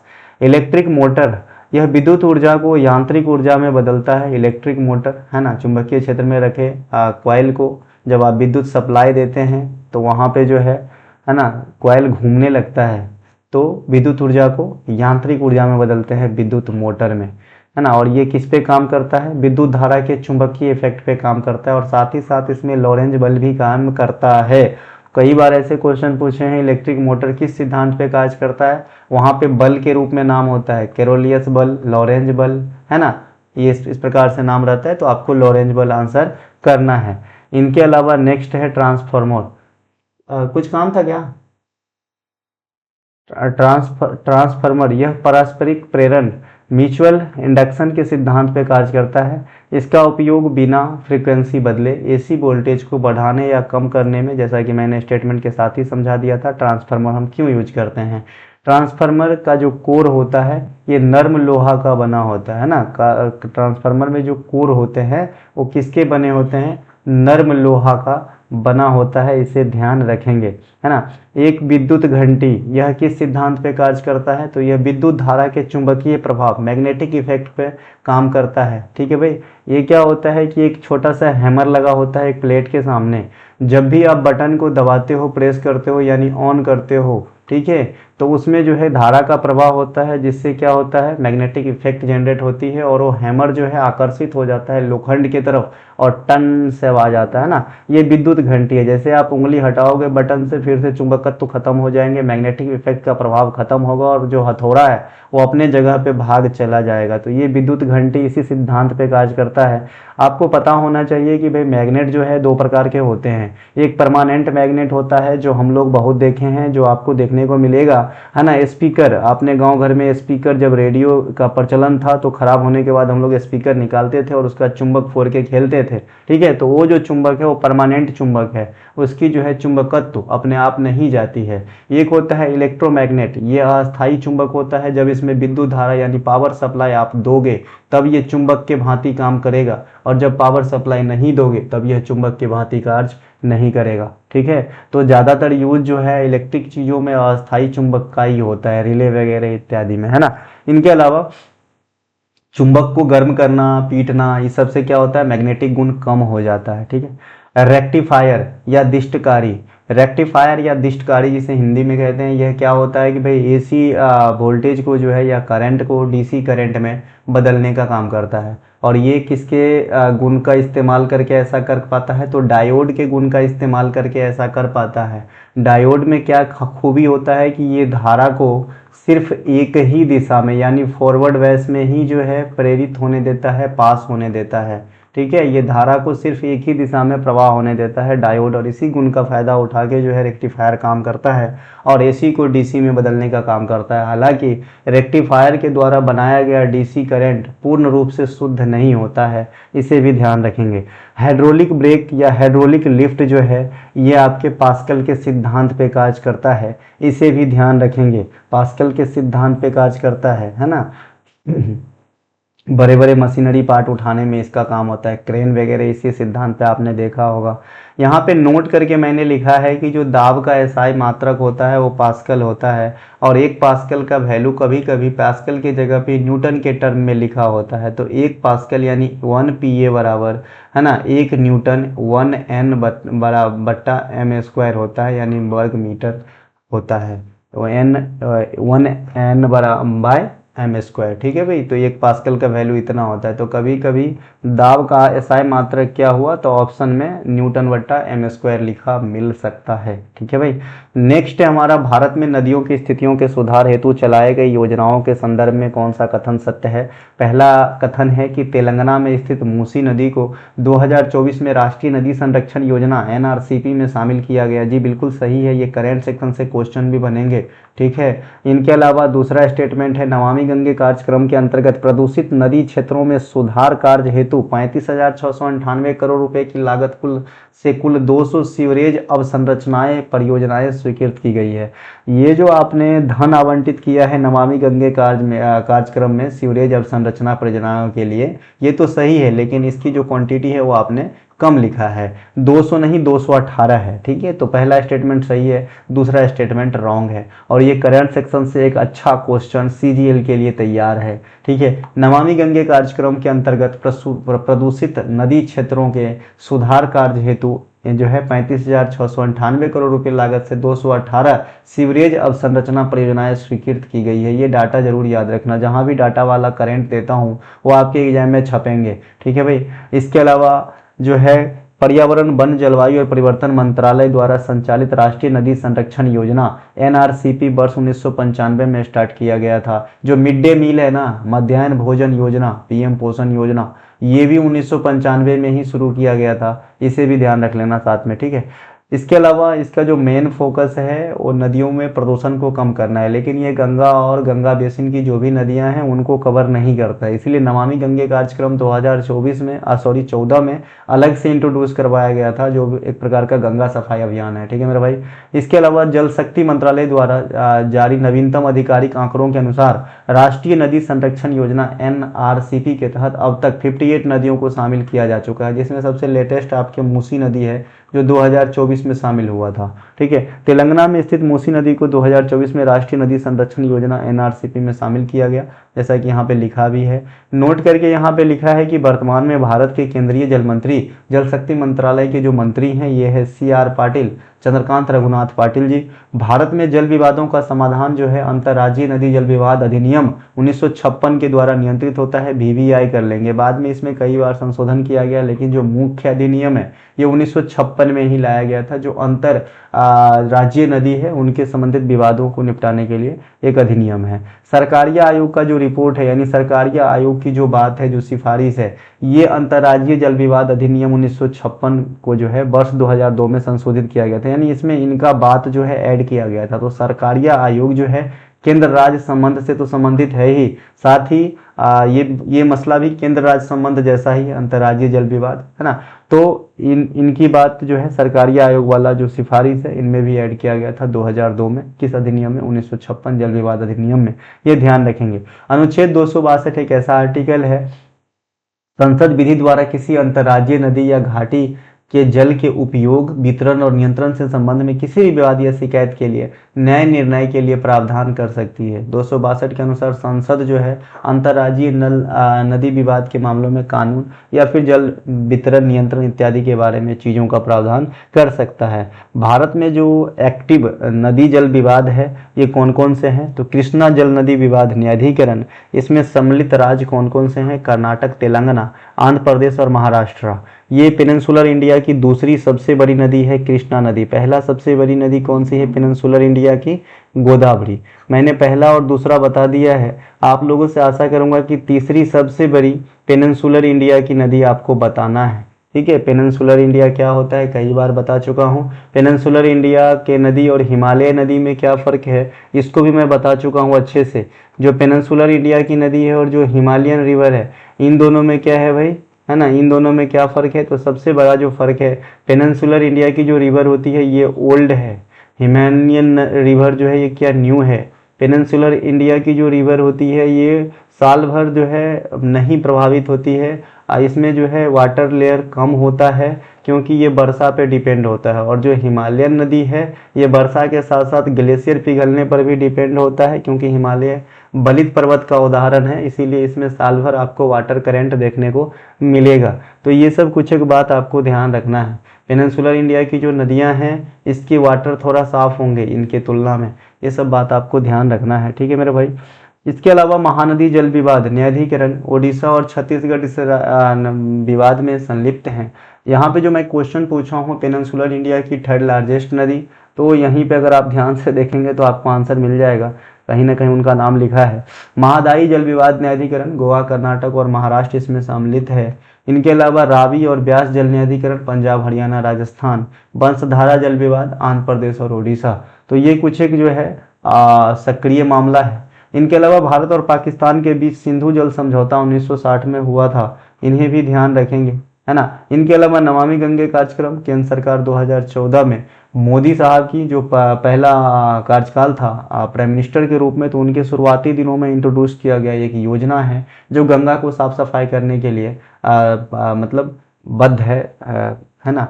इनके अलावा भारत के विभिन्न प्राचीन इमारत, किला इत्यादि के संदर्भ में निम्नलिखित कथनों पर विचार कीजिए। पहले स्टेटमेंट है कि भाई दिल्ली स्थित, पहला स्टेटमेंट है कि दिल्ली स्थित क्या होगा, पहला स्टेटमेंट है कि दिल्ली स्थित पुराना किला मुख्य रूप से लाल बलुआ पत्थर और संगमरमर से बना हुआ है। जी, जो पुरानी किला है जो दिल्ली में स्थित है, ये आपके बलुआ पत्थर से बना है, लाल बलुआ पत्थर, और साथ में मार्बल का इस्तेमाल हुआ है। सही है। दूसरा है स्टेटमेंट, दीनपना नगर की स्थापना मुगल बादशाह हुमायूं ने 1533 में स्टार्ट करवाया था, जो दिल्ली में स्थित है। ये भी सही है। दोनों के दोनों स्टेटमेंट अपने आप में सही हो जाएगा। देखिए, जो दीनपना नगर है ये इसकी स्थापना डायरेक्ट हुमायूं किसने किया था, ये भी पूछा जाता है, तो आप हुमायूं बता देना। इनके अलावा दिल्ली के पुराने किले का निर्माण मुगल बादशाह हुमायूं ने शुरू करवाया था। बाद में अफगान शासक शेर शाह सूरी और भी कई सारे लोगों की मदद से जो है ये आधुनिक फॉर्म में है, लेकिन बनाने का जो श्रेय है ये आपको हुमायूं को दिया जाएगा। ओल्ड जो आपका फोर्ट है दिल्ली के अंदर, ठीक है। इनके अलावा किला ए कुहना, ये एक मस्जिद है, इसका निर्माण शेर शाह सूरी ने करवाया था, जो भारत के सूरी साम्राज्य के संस्थापक थे, और यह दिल्ली में भारत के पुराना किला के अंदर स्थित है। मान लीजिए ये पुराना किला है, इसके अंदर किला एक कुहना एक प्रकार का मॉस्क्यू है, और इसका निर्माण शेर शाह सूरी ने करवाया था पूर्ण रूप से, ठीक है। और ये जो बाहरी ढांचा है, इसकी नींव यानी निर्माण करने का जो स्टार्ट करवाया था, ये हुमायूं ने करवाया था। ये पुरानी किला के अंदर ही किला एक कुहना नाम का एक मस्जिद है, कई बार पूछा जाता है। हुमायूं का मकबरा, ये 1570 में निर्मित इस मकबरे का विशेष सांस्कृतिक महत्व है, क्योंकि यह भारतीय उपमहाद्वीप का पहला उद्यान मकबरा है। ये प्रथम मुगल गार्डन टाइप का मकबरा है, इसे ध्यान रखेंगे। गार्डन टाइप का मकबरा है, उद्यान मकबरा है, और इसका निर्माण हुमायूं की पत्नी हाजी बेगम ने करवाया था, ठीक है। इसके अलावा अब यहाँ पे देख सकते हैं 1570 किसके शासनकाल में गिरेगा, तो भाई जो मुगल था उसमें आपका जो आपका 1556 होता है, पानीपत की सेकेंड वार, यहाँ से अकबर के हाथ में बागडोर आता है, और अकबर जो है 1605 तक जिंदा रहते हैं। तो 1556 और 1605 के बीच में ये 1570 है, अर्थात जो हुमायूं का मकबरा है ये अकबर के शासनकाल में हाजी बेगम के द्वारा बनवाया गया होगा, ठीक है मेरे भाई। चांद मीनार, इसका निर्माण अलाउद्दीन अहमद शाह ने जो बनवाया था, और ये महाराष्ट्र के दौलताबाद में स्थित है, इसे ध्यान रखेंगे। कुतुब मीनार, यह एक 234 फुट, इसका ऊंचाई भी पूछा जाता है कुतुब मीनार का, ध्यान रखिए। 234 फुट ऊंचा पतला टावर है, जो वर्तमान समय में 5 मंजिल का है, 5 फ्लोर का है ना, 5 फ्लोर का है ना, जो 5 मंजिलें विभाजित है, लाल और बफ बलुआ पत्थर से बना है। इसके निर्माण की नींव कुतुबुद्दीन ऐबक ने रखा था।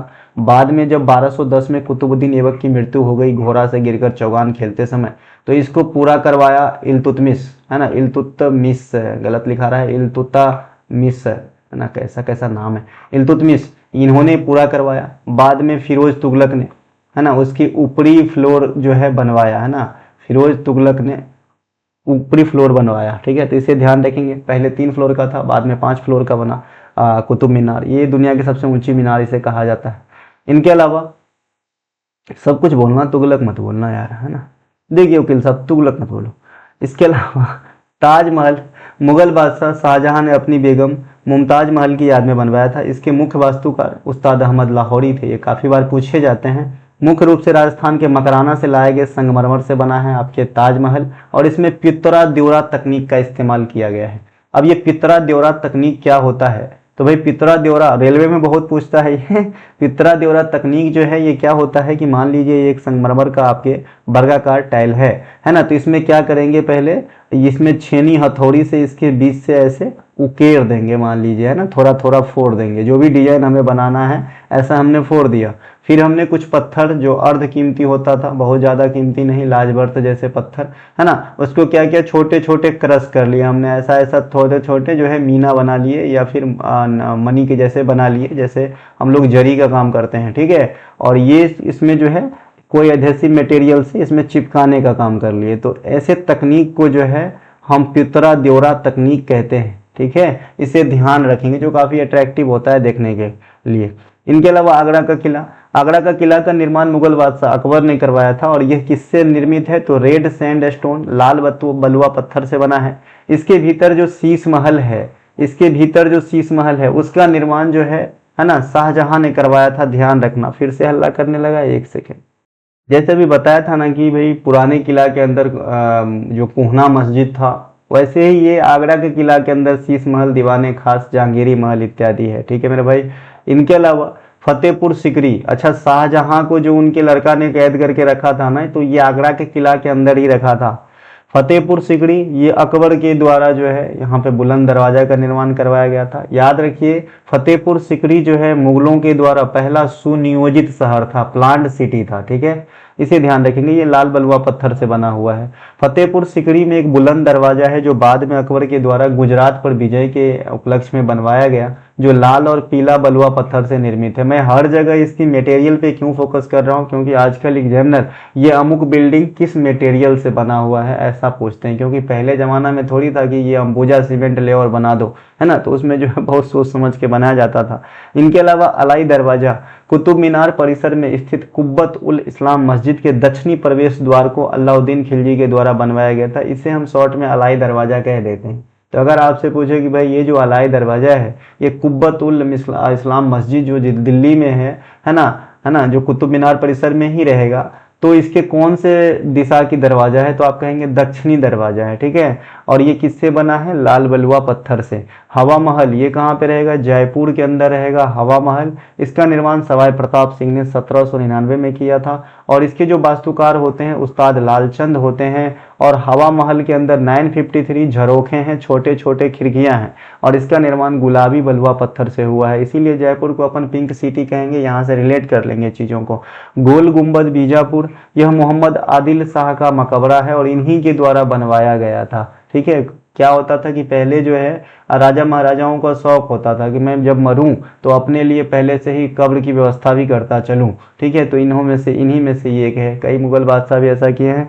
इनके अलावा अंबर पैलेस, आमेर पैलेस भी इसे कहते हैं या अंबर पैलेस भी कहते हैं। ये आपके राजस्थान के आमेर किला फोर्ट परिसर में स्थित है, और ये हल्के पीले और गुलाबी बलुआ पत्थर से निर्मित है। और अगर आप पहाड़ी रेंज की बात करेंगे कि ये कहाँ पे आएगा, तो अरावली रेंज में आएगा। अरावली दुनिया की सबसे पुरानी बलित पर्वत पहले था, वर्तमान में जो है बलित पर्वत नहीं रहा है। पत्थर की मस्जिद नाम से स्पष्ट है, ये पत्थर से निर्माण हुआ है। और ये आपके जो पत्थर की मस्जिद फेमस वाला है, ये बिहार की राजधानी पटना में है, और ये जहांगीर के बेटा परवेज शाह के द्वारा बनवाया गया था, और ये बलुआ पत्थर से निर्मित है। इनके अलावा होसांग शाह का मकबरा, इसे भारत का पहला मकबरा माना जाता है, जो पूरी तरह से संगमरमर से निर्मित है, और ये मध्य प्रदेश के मांडू में स्थित है। मध्य प्रदेश के मांडू जो है एक कलात्मक शहर के रूप में जाना जाता है, जिसमें आपको इंडो इस्लामिक स्ट्रक्चर देखने को मिलेगा। मांडू महोत्सव भी होता है, इसे भी ध्यान रखेंगे, जो मध्य प्रदेश में है। इनके अलावा विक्टोरिया मेमोरियल, इसे महारानी विक्टोरिया के भारत में जो 25 वर्ष शासन हो गए ना, तो इनके उपलक्ष्य में लॉर्ड कर्जन के द्वारा 1906-21 में बनवाया गया था विक्टोरिया मेमोरियल। ये कोलकाता में स्थित है। विक्टोरिया मेमोरियल के जो वास्तुकार थे ये विलियम इमर्सन थे, इन्हें ध्यान रखेंगे। एक क्वेश्चन मैं आपसे यहाँ पे पूछूंगा कि भाई करेंसी बिल्डिंग कहाँ पर स्थित है, बस इतना बताना, करेंसी बिल्डिंग कहाँ पे स्थित है। गेटवे ऑफ इंडिया ब्रिटिश सरकार द्वारा 1911 में राजा जॉर्ज पंचम और रानी मैरी के भारत आगमन की स्मृति में बनवाया गया था। 1911 कहने का मतलब है कि 1911 में बन ही नहीं गया था। 1911 में जब जॉर्ज पंचम और मैरी भारत आते हैं तो उनके आगमन के उपलक्ष्य में इन चीज़ों का नींव रखा जाता है, बाद में बनना स्टार्ट होता है और चलते चलते बहुत दिन के बाद बनती है 1924 में जाके, है ना। प्रतिष्ठित इसके जो वास्तुकार थे, गेटवे ऑफ इंडिया जो अरब सागर के किनारे मुंबई में है, CSTM में, है ना, तो इसके जो वास्तुकार थे उनका नाम था जॉर्ज बिटेट। आप जाएंगे गेटवे ऑफ इंडिया में तो ये लिखा भी हुआ है एक पत्थर के शिला के ऊपर। ठीक है, मैं कई बार गया हूँ। इंडिया गेट ये आपके दिल्ली के अंदर है, और इसका निर्माण 1921 में स्टार्ट हुआ था और बन के 1931 में तैयार हुआ था। और इसके जो वास्तुकार रहे थे जाने माने वास्तुकार एडविन लुंटियस, जो कई और सारे चीज़ों का वास्तुकारी किए हैं। इनके अलावा अगला क्वेश्चन है, उड़ीसा में किए जाने वाले विभिन्न लोक नृत्य के संदर्भ में निम्नलिखित कथनों पर विचार कीजिए। पहला है कच्छी घोड़ी नृत्य उड़ीसा के तटीय क्षेत्र कोस्टल एरियाज में प्रसिद्ध है, जो पुरुषों द्वारा नकली घोड़ों के पोशाक पहनकर किया जाता है। देखिए सबसे पहले जो कच्छी घोड़ी नृत्य है ये उड़ीसा का तो है ही नहीं, ये आपके आरजे राजस्थान का है। तो पहला स्टेटमेंट ऐसे ही गलत हो गया। गुनु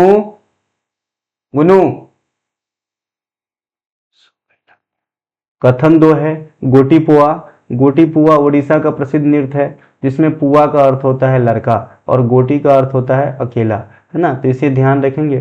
तो दूसरा स्टेटमेंट आपका सही है और पहला स्टेटमेंट जो है आपका गलत है। ठीक है, क्यों गलत है मैंने बता दिया। कच्ची गौरी नृत्य जो है उड़ीसा का नहीं है, और अगर है भी है ना तो सॉरी अगर नहीं है तो भी इससे गलत नहीं होता, लेकिन यहाँ पे लिखा है कि यह उड़ीसा के तटीय क्षेत्र, तो कहाँ से सही होगा भाई, बोल रहा है कि उड़ीसा के तटीय क्षेत्र का नृत्य है कच्ची गौरी, जो है नहीं, तो इससे गलत है। कच्ची गौरी नृत्य उत्पत्ति राजस्थान के शेखावटी क्षेत्र से हुआ था, जो पुरुषों द्वारा नकली घोड़े के जैसा पोशाक पहन के किया जाता है, यानी इसमें जो है मेल पार्टिसिपेट करते हैं, और ये जो है शादी उदी के अवसर पे किया जाता है। चैती घोड़ा एक नृत्य है जो उड़ीसा का है, ठीक है। यह उड़ीसा का कोस्टल एरियाज में प्रसिद्ध है। कन्फ्यूजन के लिए ही बनाया था क्वेश्चन, आप जानते हैं कि मैं 99% क्वेश्चन भी खुद ही बनाता हूँ, और लकली आपके एग्जाम में उसी फॉर्मेट में उसी भाषा में आ जाता है। नहीं तो सब दिन 2-4 वीडियो पढ़ा दूं भाई, है ना, क्यों सप्ताह में 1-2 या अधिक से अधिक 3 ही वीडियो पढ़ा पाता हूँ। रिसर्च करना पड़ता है, चीज़ों को समझना पड़ता है। तुम्हारा टाइम पास करा के मुझे क्या मिलेगा, ठीक है, कुछ मिलेगा, है ना।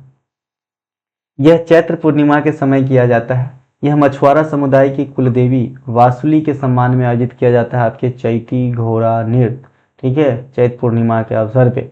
इस नृत्य में जो है मुख्य रूप से पुरुष ही भाग लेते हैं, जो बांस के खपच्चियों और लकड़ी से बना एक नकली घोड़ों को कमरे में बांधकर नृत्य करते हैं, इसे ध्यान रखेंगे। तो भैया यहाँ पे चैती घोड़ा उड़ीसा और कच्छी घोड़ा कहाँ पे हो गया, तो ये हो गया आपका राजस्थान। एक इसी प्रकार से नाम से मिलता जुलता नृत्य है गौर मारिया, है ना, गौर मारिया नृत्य है। आप लोग बताना ये कहाँ का है गौर मारिया नृत्य, ठीक है। इसके अलावा गोटी पुआ जो है ये उड़ीसा का फेमस नृत्य है, जैसा कि उड़िया भाषा में इसका शब्द मैंने बता दिया, अकेला लड़का। गोटी का मतलब होता है अकेला, पुआ का मतलब होता है लड़का, अर्थात इसमें जो है कम उम्र के बालक, युवा लड़का ही पार्टिसिपेट करते हैं, जो डोल पूर्णिमा, होली और भी कई सारे रथ यात्रा इत्यादि के मौके पे किया जाता है। और ये जो युवा लड़के होते हैं ना, ये लड़कियों की वेशभूषा बनाकर नृत्य करते हैं, ठीक है। इनके अलावा धप या ढप, ये नृत्य आपके उड़ीसा का है ना। ये आपके पश्चिमी साइड में प्रचलित है, उड़ीसा के पश्चिमी साइड में प्रचलित है, जो कंधा जनजाति के लोग इसमें बढ़ चढ़ कर हिस्सा लेते हैं, है ना। इसके अलावा ढप जो है या धाप जो है या ढप, ये जो है एक वाद्य यंत्र का नाम है जो उड़ीसा में प्रचलित है ना। चमड़ा मढ़ा हुआ ढोल के जैसा एक वाद्य यंत्र होता है, इसी के नाम पे ढप नृत्य है। इसमें आपका जो है मेल और फीमेल दोनों भाग लेते हैं। नृत्य के दौरान महिलाएं एक दूसरे के कमर पकड़कर अर्धवृत्त या घेरा बनाते हुए नृत्य करती है, इसे ध्यान रखेंगे, ठीक है। इसके अलावा घूमरा, अभी मैंने कुछ एक दिन पहले या फिर बहुत दिनों से घूमर नृत्य पढ़ा रखा है। घूमर रहेगा तो आपका राजस्थान होगा, जो भील जाति के महिलाओं के द्वारा स्टार्ट किया गया था देवी सरस्वती को खुश करने के लिए, जो गोलाकार सर्किल बना के नृत्य किया जाता है महिलाओं के द्वारा, इसमें पुरुष भाग नहीं लेते। ये है घुमरा। ये उड़ीसा राज्य के स्थित कालाहांडी जिले में एक अत्यंत लोकप्रिय और पारंपरिक लोक नृत्य है। इस नृत्य का मुख्य रूप से दशहरा, दुर्गा पूजा और नौखाई त्योहार में किया जाता है ना, पुरुष द्वारा। यहाँ पे जो घुमरा है इसमें पुरुष भाग लेते हैं, और जो घूमर राजस्थान का है उसमें महिला भाग लेते हैं। दलखाई नृत्य, यह पश्चिमी उड़ीसा में प्रसिद्ध है। यह भाई जिंतिया उत्सव, नौखाई, दशहरा और भी कई सारे कटाई के मौसम हो गए और भी कई सारे त्योहार के अवसर पे किया जाता है। इस संबलपुरी जनजातियों के युवा लड़कियों और महिलाओं के द्वारा की जाने वाली एक जीवंत नृत्य है। इसमें राधा कृष्ण के प्रेम प्रसंग और महाभारत के पौराणिक कथाओं इत्यादि का वर्णन किया जाता है। दलखाई नृत्य के अंदर एक बाघा नाच होता है। नाम से स्पष्ट है कि बाघ जैसा वेशभूषा बनाकर पुरुषों के द्वारा उड़ीसा के गंजम इत्यादि क्षेत्र में किया जाता है बाघा नाच। एक छऊ नाच है। देखिए, छऊ सिर्फ उड़ीसा का नहीं है, लेकिन छऊ 3 जगह के नाम से प्रसिद्ध है। छऊ मयूरभंज उड़ीसा में है, तो ये उड़ीसा वाला छऊ का बात हो रहा है। मयूरभंज की छऊ ये मुखौटा रहित होता है। वैसे छऊ नृत्य मुखौटा के लिए फेमस है, रंग बिरंगे मुखौटा का इस्तेमाल किया जाता है। लेकिन जो मयूरभंज का छऊ है, यानी उड़ीसा में परफॉर्म करने वाली छऊ है, उसमें कोई भी मुखौटा का इस्तेमाल नहीं किया जाता है। एक सरायकेला का छऊ, सरायकेला झारखंड में है, अर्थात यह झारखंड को रिप्रेजेंट करता है। पुरुलिया पश्चिम बंगाल में है, पुरुलिया का छऊ एक अलग छऊ है। छऊ नृत्य को जो है भारत के सांस्कृतिक मंत्रालय के द्वारा शास्त्रीय नृत्य का दर्जा दे दिया गया है। भारत में मात्र 8 प्रकार के शास्त्रीय नृत्य है, लेकिन अगर शास्त्रीय मंत्रालय के अनुसार चलें तो हम छऊ को भी जोड़ लेंगे और इस प्रकार से जो है 9 शास्त्रीय नृत्य हो जाएंगे, है ना। संगीत नाटक अकादमी के द्वारा 8 शास्त्रीय नृत्य। तो अगर सीधे सीधे पूछता है आपको कि भारत में कितने शास्त्रीय नृत्य है वर्तमान समय तक, तो 8 ही आंसर करना है, 9 नहीं करना है, क्योंकि शास्त्रीय नृत्य का दर्जा देने का जो ऑथराइज्ड बॉडी है वो है संगीत नाटक अकादमी। इनके अलावा है ना, इसके अलावा जो है हमारा छऊ को अर्ध शास्त्रीय नृत्य की संज्ञा भी दिया गया है। ठीक है। रनप्पा, रनप्पा ये दक्षिणी ओडिशा के गंजम जिले के तटीय क्षेत्र कोस्टल एरिया में जो है प्रचलित है। इसका अर्थ ही होता है ऊंचा डंडा, जो बांस की लकड़ी का बना होता है और उस डंडे पे चढ़ के उंगलियों को टिका के बैलेंस करते हुए जो है यहाँ पे डांस करते हैं और इसमें भगवान कृष्ण की पूजा को दर्शाया जाता है। तो ये सभी के सभी नृत्य आपके उड़ीसा के हो गए। अगला क्वेश्चन है, वर्तमान समय तक भारत के किस टाइगर रिजर्व में दूसरे सर्वाधिक बाघों की संख्या पाई जाती है? देखिए, भारत में सबसे ज़्यादा बाघ पूरा दुनिया में इंडिया में ही सबसे ज़्यादा बाघ की संख्या है। अगर पार्टिकुलर बात करें तो सबसे ज़्यादा बाघ अगर किसी एक जगह की बात करें तो जिम कॉर्बेट में जो है सबसे ज़्यादा बाघ है, जो उत्तराखंड में है। अगर राज्य के हिसाब से बात करें तो एमपी में सबसे ज़्यादा बाघ है। अगर पार्टिकुलर स्थान के जगह पे दूसरे सर्वाधिक बाघों की संख्या तो बादीपुर कर्नाटक में है। तो जैसा आपको क्वेश्चन पूछेगा वैसा आपको आंसर करना है, नहीं तो दिक्कत है। भारत में सबसे अधिक बाघों की संख्या व्यक्तिगत रूप से जिम कॉर्बेट नेशनल पार्क में है। जिम कॉर्बेट भारत का पहला नेशनल पार्क भी था, जिसे पहले हेली नेशनल पार्क कहते थे। वर्तमान में इसे रामगंगा नेशनल पार्क भी कहा जाता है। रामगंगा एक नदी का नाम है, इन्हीं के नाम पे रखा गया है। रामगंगा नदी गंगा नदी की प्रथम सहायक नदी है देवप्रयाग से निकलने के बाद उत्तराखंड में। इनके अलावा बाघों की सबसे बड़ी आबादी मध्य प्रदेश में पाई जाती है, उसके बाद दूसरे स्थान पे कर्नाटक में पाई जाती है और तीसरे स्थान पे उत्तराखंड, फिर महाराष्ट्र का स्थान आता है। टाइगर रिजर्व के भीतर बाघों की बहुतायत जिम कॉर्बेट में सबसे अधिक है, इसके बाद बादीपुर और तीसरे स्थान पे आपके नागरहोल हैं। भारत सरकार ने बाघों की आबादी की सुरक्षा और जैव विविधता के संरक्षण के उद्देश्य से प्रोजेक्ट टाइगर की शुरुआत 1973 में कॉर्बेट नेशनल पार्क से ही किया था। शुरुआत में इसमें 9 जगहों को शामिल किया गया था, वर्तमान में तो बहुत सारे हैं।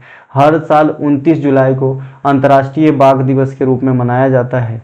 वन्य जीव संरक्षण अधिनियम 1972 के तहत स्थापित राष्ट्रीय बाघ संरक्षण प्राधिकरण प्रोजेक्ट टाइगर की देखरेख करता है और प्रति 4 वर्ष में बाघ जनगणना कराया जाता है। जैसे आदमी की जनगणना वैसे बाघ की जनगणना। वित्तीय वर्ष 23-24 में प्रोजेक्ट टाइगर और प्रोजेक्ट एलिफेंट को एक साथ मर्ज कर दिया गया, इसे भी ध्यान रखेंगे। Tiger man of India Kailash Sankhla को कहा जाता है।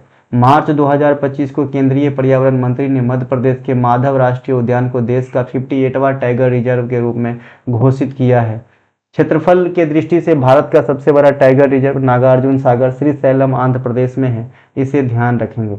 नेक्स्ट क्वेश्चन और इस वीडियो का यह लास्ट क्वेश्चन है। अगर आपको अच्छा लगे तो लाइक करें, अपने दोस्तों को शेयर करें, है ना। भारतीय संविधान में दिए गए अनुच्छेद और उनमें संबंधित विषयों के संदर्भ में कौन सा एक सही है? अनुच्छेद 250 राज्य सूची के किसी एक विषय पर आपातकाल की स्थिति में संसद की कानून बनाने की शक्ति, पहला तो सही हो गया। दूसरा है 257 कुछ मामलों में संघ का राज्यों के ऊपर नियंत्रण, ये भी सही है। तीसरा है 249 केंद्रीय वित्त आयोग का गठन, ये आर्टिकल 280 करता है, तो यहाँ पे ये गलत हो जाएगा।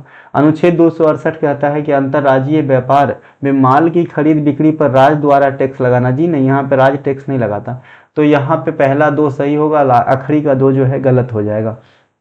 भारतीय संविधान के भाग 11 में आपको पता होना चाहिए कि भारत में जो है केंद्र राज्य संबंध कई वर्ड में आप जो है इसे मतलब डिफाइन कर सकते हैं। प्रशासनिक संबंध हो गया, वित्तीय संबंध हो गया, तो इन सब की जगह अलग अलग है संविधान में। तो आइए समझते हैं भारतीय संविधान के जो भाग 11 है वहाँ पे आर्टिकल 256 से 263 तक जो है केंद्र और राज्य के बीच प्रशासनिक संबंधों के बारे में व्याख्या किया गया है।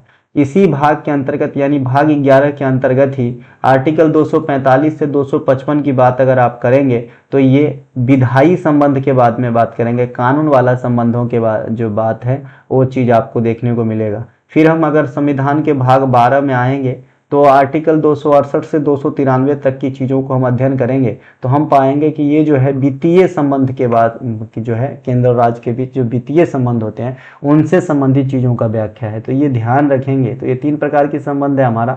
अनुच्छेद 245 संसद द्वारा एवं राज्य विधायकों द्वारा बनाए गए कानून का विस्तार, ये संसद जो कानून बनाते हैं या फिर राज्य की जो असेंबली होती है उनके द्वारा जो कानून बनाए गए होते हैं उनके विस्तार से संबंधित है 245। 247 है संसद को विशेष मामलों में अतिरिक्त या विशेष न्यायालय स्थापित करने का अतिरिक्त अधिकार देता है। ये संसद जो है विशेष मामलों में अतिरिक्त न्यायालय का स्थापित करने का अधिकार रखता है 247। 249 है राष्ट्र हित में राज्य सूची से संबंधित किसी मामलों में संसद की कानून बनाने की शक्ति। वैसे तो राज्य सूची में जो विषय होते हैं वो राज्य कानून बनाते हैं, लेकिन अगर मामला राष्ट्रहित का हो तो ऐसे केस में आर्टिकल 249 के तहत केंद्र सरकार भी कानून बना सकता है राज्यों के मामले में। अनुच्छेद 250 कहता है कि संसद को यह अवधारणा असाधारण शक्ति देता है कि राष्ट्रीय आपातकाल, जब नेशनल इमरजेंसी देश में चल रहा हो तो उस दौरान जो राज्य सूची की सभी विषय है उस पे कानून बनाएगा कौन? केंद्र सरकार, संसद, है ना। तो ये भैया 250 आर्टिकल कहता है। और राष्ट्रहित के मामले में 249 राज्य सूची के जो विषय है उस पर कानून बना सकता है, उसमें इमरजेंसी नहीं रहता है। लेकिन इमरजेंसी के समय आर्टिकल 250 काम करता है कि जब राज्य के विषय पर केंद्र कानून बनाता है यानी संसद कानून बनाता है। नोट: अनुच्छेद 250 के तहत बनाए गए संसदीय कानून जैसे ही आपातकाल समाप्त होता है तो उसके 6 मंथ के बाद जो है ये कानून अपने आप टर्मिनेट हो जाता है। लेकिन 6 मंथ से पहले इस बनाए गए कानून के तहत जो भी कार्य संपादित किया गया है वो कार्य एज इट इज रहेगा, उसको कोई बैक नहीं कर सकता है। समझे कि नहीं समझे भाई? मान लीजिए आज इमरजेंसी लगा है जनवरी में, है ना, तो संसद ने कोई एक कानून बना दिया। अब ये कानून का जो है अमल में इसके अकॉर्डिंग काम किया गया मार्च में। अब जो इमरजेंसी है अप्रैल में समाप्त हो गया, है ना। तो अप्रैल से जो 6 महीने की बाद यानी 6 4 10 जो आपके अक्टूबर है वहां पर जाके ये जो संसद कानून बनाया था ये तो समाप्त हो जाएगा। लेकिन ये मार्च में जो कार्य का निष्पादन किया इस कानून के तहत वो कार्य जो है फिर से नहीं बदले जाएंगे, वो चलता रहेगा जैसा जो है लागू हुआ या चलवाया गया। ठीक है मेरे भाई, समझ में आया कि नहीं आया? तो 250 के तहत जो संसद कानून बनाते हैं वो आपातकाल के 6 महीने, आपातकाल समाप्त होने के 6 महीने बाद स्वतः समाप्त हो जाता है। अनुच्छेद 257 कुछ मामलों में संघ का राज्यों के ऊपर प्रशासनिक नियंत्रण के बारे में बताता है। अनुच्छेद 258 कहता है कि कुछ मामलों में संघ द्वारा राज्यों को प्रशासनिक शक्ति प्रदान किया जाता है। यहाँ पे बस 2 मिनट और बेटा। 258 जो है ये कुछ मामलों में संघ द्वारा राज्यों को प्रशासनिक शक्ति प्रदान किया जाता है। यहाँ पे आप देख रहे हैं कि राज्य को कुछ अधिकार संघ दे रहा है 258 में, और 257 में जस्ट इसका उल्टा है। ठीक है, ये नियंत्रण करता है राज्यों पे। 262 क्या है? अंतर्राष्ट्रीय नदियां अथवा नदी घाटियों के पानी संबंधित विवादों के संबंध में न्याय निर्णय, इसको हमने ऊपर ही बता दिया था नदी वाले क्वेश्चन में। 263 क्या है? राष्ट्रपति जो है राज्य हित के लिए अंतर्राज्यीय परिषद का गठन करता है। 268 क्या है? यह प्रावधान करता है कि कुछ विशेष कर, कुछ स्पेशल टैक्स जैसे स्टाम्प शुल्क लगाए केंद्र सरकार के द्वारा जाता है, लेकिन उसे वसूलने और उपयोग करने का पूरा अधिकार राज्य सरकार के पास होता है। वीवीआई कर लेंगे, है ना, ठीक से बातों को समझेंगे। जो पैमाना फिक्स करता है इन टैक्स का वो 268 के अकॉर्डिंग कौन करता है? केंद्र सरकार करता है, लेकिन वसूलने और उस टैक्स का उपयोग करने का अधिकार जो है वो राज्य सरकार के पास सुरक्षित है। इसी प्रकार से 269 में जस्ट इसका उल्टा है। यह प्रावधान करता है कि अंतरराज्यीय व्यापार, इंटर स्टेट ट्रेड जो होता है, जैसे भाई हरियाणा से पंजाब, पंजाब से हरियाणा जो व्यापार होगा उनके माल की खरीद बिक्री या खेप पर जो केंद्र सरकार टैक्स लगाती है और वसूलती है। लेकिन ये टैक्स वसूल कर और लगाकर अपने पास न रख करके उस राज्य को लौटा देता है ना, जिस राज्य का यह पैसा है, टैक्स है। ठीक है भाई, ध्यान रखना। अनुच्छेद 280 ये वित्त आयोग के गठन से संबंधित है और ये 5 वर्षों के लिए जो है गठित किया जाता है राष्ट्रपति के द्वारा। वर्तमान में 16वें वित्त आयोग का गठन हो चुका है। इनके अध्यक्ष कौन है आप लोग बता दीजिएगा। हिंट दे दूं, नीति आयोग के, है ना, अरविंद पनगड़िया। मैं बता ही दिया भाई, चलिए तो आपको क्या बताऊं। चलिए जो 3 क्वेश्चन जो हमने पहले पूछा था उन्हीं का जवाब दीजिएगा। तो ये थे इस वीडियो का last question, last answer, last point. अच्छा लगा हो तो लाइक करना, अपने दोस्तों में शेयर करना। हमारा कोई सा भी कंटेंट है डिस्क्रिप्शन में दिए गए लिंक का प्रयोग करके एक छोटी सी फी अदा करके कंटेंट को पढ़ो, साहब बनो, अपनी जगह पक्का करो। जय हिंद, जय भारत।